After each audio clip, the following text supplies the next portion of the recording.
पवन सिंह तो तलाश में ही लगे हुए थे कि फिर कब ये चली जाए। थोड़ा सा नजरअंदाज ज्योति को करना चाहिए था। इसलिए तुम्हारा जो पति है वो एक कलाकार है। ज्योति ने ये ठान लिया है कि अगर हम बर्बाद होंगे तो तुम्हें भी नहीं छोड़ेंगे। सिंह आ जाते हैं ज्योति सिंह के चुनाव प्रचार में तो चीजें आसान हो जाएंगी ज्योति के लिए। हाँ, डेफिनेटली आसान नहीं, बहुत आसान हो जाएगी और ये पवन को करना भी चाहिए। या खेसारी की पत्नी के खेसारी तो ऐसा नहीं कि दूध के धुले बैठे हैं, उनके पास भी बहुत सारे नौ छौ होते हैं। ज्योति का भी राजनीतिक इमेज खत्म हो जाएगा, पवन का तो खैर होगा ही होगा। पवन सिंह लोकसभा चुनाव लड़ते हैं और उसमें ज्योति सिंह प्रचार करने के लिए आती हैं। अब इन दोनों लोग का घर का कलेश जो है बाहर निकल गया और पूरी दुनिया में तमाशा बना हुआ है। पवन सिंह ये कह रहे हैं कि चुनाव लड़ने के लिए ज्योति सिंह विधायिका बनने के लिए अपनी पूरी ताकत लगा रही है और हमारा इमेज को धूमिल कर रही है। वहीं पे ज्योति सिंह का ये आरोप है कि पवन सिंह जब आपको रखना ही नहीं था, मेरे साथ छल ही करना था, तो फिर आप लोकसभा चुनाव में हमें बुलाए क्यों थे? बुला करके अपनी पत्नी का दर्जा, दोबारा सिंदूर, सब कुछ ये क्यों? और अब जब सब कुछ खत्म हो गया तो फिर हमें सड़कों पर छोड़ क्यों दिए? अब चूंकि लोकसभा चुनाव में पवन सिंह के साथ बीना मानवी जी कंधा से कंधा मिला करके चल रही थी, वहां पे चुनाव प्रचार करी थी और ये भी पवन सिंह के साथ लगातार डटी रही। अब इनसे जानेंगे कि आखिर जो ज्योति सिंह को बुलाने का निर्णय था वो क्या पीछे की वजह थी, क्यों बुलाया गया, क्या पवन सिंह के मन में ये चीजें चल रही थी कि आएंगी, हमारा चुनाव हो जाएगा, उसके बाद इन्हें सब छोड़ दिया जाएगा। ये बहुत बारीकी से समझी थी, देखी थी और साथ में चुकी रही थी। तो हमें लग रहा है जो चीजें चल रही है इनसे बेहतर अभी कोई नहीं बता सकते, क्योंकि न पवन सिंह इस पर पूरी तरीके से खुल के बात रख रहे हैं, ना ज्योति सिंह खुल के बात करिए। मैम, क्या लग रहा है, चुनाव में बुलाने का बस ये मकसद था कि पवन सिंह दिखा दे कि हम अपने पत्नी के साथ हैं, बाद में फिर जो करना था वो कर ही दिए?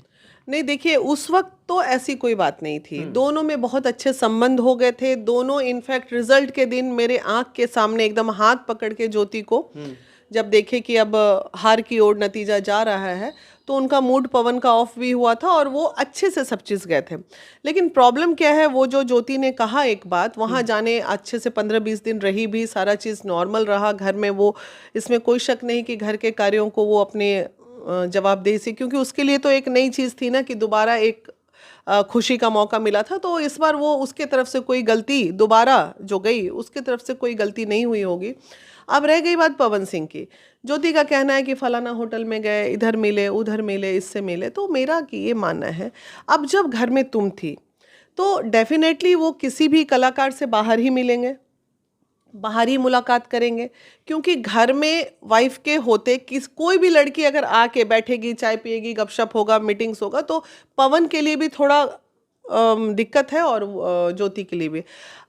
अब इसको थोड़ा सा नज़रअंदाज ज्योति को करना चाहिए था। इसलिए क्योंकि तुम्हारा जो पति है वो एक कलाकार है, वो एक जो कहते हैं ना, आशिके दिल कलाकार है। और कहीं ना कहीं उनके जो कुछ चीज़ें हैं, जो हर चीज़ को हंसी मजाक कर लेना, वो उनकी कलाकारी में फिट है, शामिल है।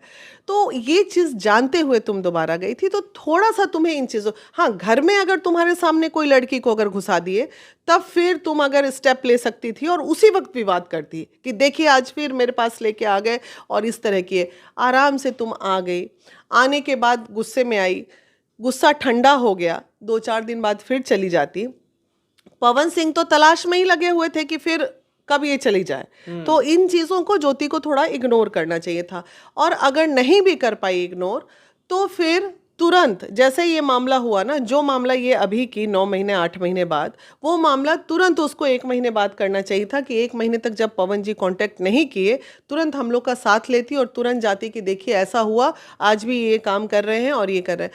ये मान के चलिए कि आपको एक बीवी के तौर पे रहना होगा, तो आपको इन तमाम चीज़ों को नज़रअंदाज करना पड़ेगा। क्योंकि वो कलाकार है। खेसारी की पत्नी के खेसारी तो ऐसा नहीं कि दूध के धुले बैठे हैं, उनके पास भी बहुत सारे नौ छौ होते हैं।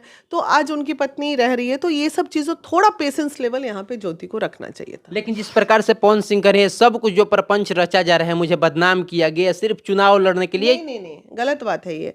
चुनाव लड़ने के लिए नहीं, लड़ने के लिए ये लास्ट में जो अटैक हुआ ना चुनाव के समय, इसलिए वो ऐसा कह रहे हैं। इस बात पे थोड़ा हमें भी है कि तुम पहले चली जाती तो ठीक रहता।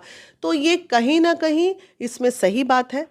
कुछ लोग ऐसे बिजनेस ड्राइवर्स लगे हुए हैं और जो पवन जी के दुश्मन हैं, और पवन के दुश्मन ही बिजनेस ड्राइवर्स जो हैं अगर पवन को डैमेज कर सकते हैं तो कर सकते हैं, अदरवाइज ज्योति में कहाँ इतनी वो तो एक सीधी सादी महिला है, घरेलू महिला है, उसको जो जैसा कहता है वैसा कर देती है। उसके पास ना तो वो इतना दिमाग लगाती है, ना वो ये सोचती है कि इसमें क्या अच्छा जा रहा है क्या बुरा जा रहा है, क्योंकि अगर थोड़ा सा दिमाग लगाती तो वो बहुत सारी चीज़ें नहीं करती। लेकिन पवन सिंह का एक बड़ा सवाल ये है कि जब इतना ही हमसे अपनापन था तो चुनाव के 2 महीना पहले, 4 महीना पहले या चुनाव के 2-4 महीना बाद ये क्यों नहीं? चुनाव के वक्त जब हम विनोद तावड़े, अमित शाह, जेपी नड्डा जी से मिल लिए, उसके बाद ये हमारे लखनऊ वाले आवास पे आकर के जो छिछलेदर किया गया है, ये कहीं ना कहीं ज्योति सिंह के महत्वाकांक्षा को बताता है और हमारी इमेज को गिराने के लिए किया गया है। देखिए, महिला का एक आक्रोश है। महिला जब ठान लेगी कि हम नहीं तो तुम भी नहीं, ये चीज़ अगर ठान लेगी ना तो फिर वो बहुत बड़ा दुख का कारण हो जाता है। और आज ज्योति ने ये ठान लिया है कि अगर हम बर्बाद होंगे तो तुम्हें भी नहीं छोड़ेंगे। ज्योति ये ठान ली है। हाँ, तो मुझे लगता है कि इन चीज़ों को ख़त्म करने का वक्त आ गया है और इससे जानते हैं, इससे ज्योति का भी राजनीतिक इमेज ख़त्म हो जाएगा। पवन का तो खैर होगा ही होगा, ज्योति का भी। और मैं एक बात और बता दूं, जब कोई व्यक्ति पार्टी, कैसे वो प्रशांत ने बोला कि भाई हमें किसी के पारिवारिक जीवन से कोई मतलब नहीं है, मामला कोर्ट में चल रहा है, मामला न्यायिक है, इसलिए हम उसमें कोई मतलब। अब ऐसी परिस्थिति में भाजपा भी यही कहेगा कि उसके निजी जीवन से हमें, भाजपा के कितने मंत्री विधायक का मामला चल रहा है पारिवारिक कोर्ट में, पहला भाजपा का नेता थोड़ी है जो तलाक लेगा। तो उसके जो मामला न्यायिक होता है उसमें पार्टी को उससे कोई लेना देना नहीं होता है। ज्योति कितना भी मोदी जी को बोल दे, योगी जी को बोल दे, मुख्यमंत्री को बोल दे, इससे कुछ नहीं होगा और नहीं तो ज्योति का मनोबल टूटेगा। इसलिए ज्योति को जो करना चाहिए समझदारी से करना चाहिए और दूसरे के बहकावे में आके कोई कदम नहीं उठाना चाहिए। आपको क्या लग रहा है, पवन सिंह का भी इमेज गिरा है जिस प्रकार से बताए, या फिर प्रेस कॉन्फ्रेंस में जो पवन सिंह का चेहरा देखने लायक था उससे लग रहा है कितना तनाव, कितना डिप्रेशन, पहली बार उतना तनाव दिख रहा था? आपको भी ये चीज फील हुआ? अच्छा, एक बात बताए, ऐसा सवाल आप पूछ रहे हैं, इमेज गिरा है, इमेज गिरने के लिए कुछ रह नहीं गया, आप इससे ज्यादा गिर ही नहीं सकता आप कुछ इमेज। तो जो ज्योति सिंह ने उनके साथ किया है वो गलत है या फिर सही है, या फिर ये होना था? नहीं, ये होना था, ये तय था कि पवन जी अगर ज्योति को नहीं रखेंगे तो ये सब चीज़ें अब स्वरूप लेंगी और भी गंध मचेगा और भी ऑडियोज बाहर आएंगे और भी। हालांकि कानून में ऑडियो का कोई वैल्यू नहीं है, ये सब चीज़ें किसी से भी बात करके कोई भी बना सकता है, लेकिन बहुत सारी चीज़ें ऐसी हैं जिस पे चीज़ें हो सकती हैं और गंदगी फैल सकती है और चीज़ें बाहर आ सकती है। तो अब दूसरे रूप में समाज ये देखेगा कि पति पत्नी की निजी बातें भी रोड पे अगर आने लगे ऑडियो में, तो भाई आप कैसी महिला थी जो बैठ के हर चीज का ऑडियो बनाती थी। एक बात और पवन सिंह है कि उनके पिताजी जो है वो बार बार करे कि हमारी बेटी को विधायिका बना दीजिए, उसके बाद आपको रखना होगा तो रखिएगा, छोड़ना होगा छोड़ दीजिएगा।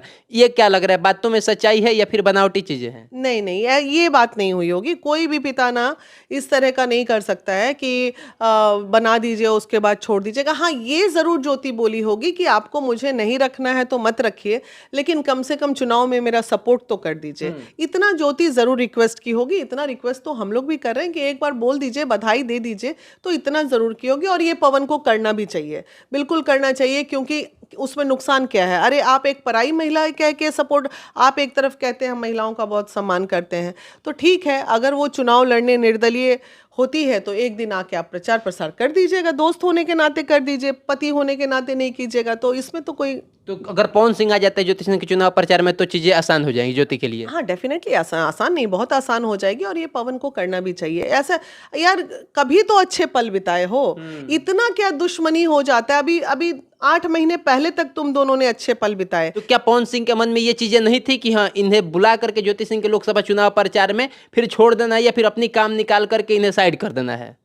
अब ये इतना निजी बात हमसे मत पूछो भाई, क्योंकि हम भी एक लिमिट तक ही जानते हैं अंदर बंद कमरे में क्या हो रहा है नहीं हो रहा है।